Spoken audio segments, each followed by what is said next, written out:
What's going on, friends? Mike Feeney here with the Union Labor Advisory Network here in Elmont, New York at the Home Depot to pick up some supplies for our Vets4Vets community construction project. I want to thank all the New York City Building and Construction Trades and their veterans for volunteering their work to help support these remediation projects and what we can do within our communities.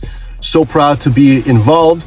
So proud to have the foundation to support these initiatives, and also want to thank the Department of Veteran Services and the Joseph P. Dwyer Grant for this community construction project grant.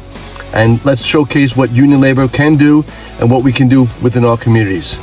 Proud to be involved, proud to support, educate, and promote union labor. Take care.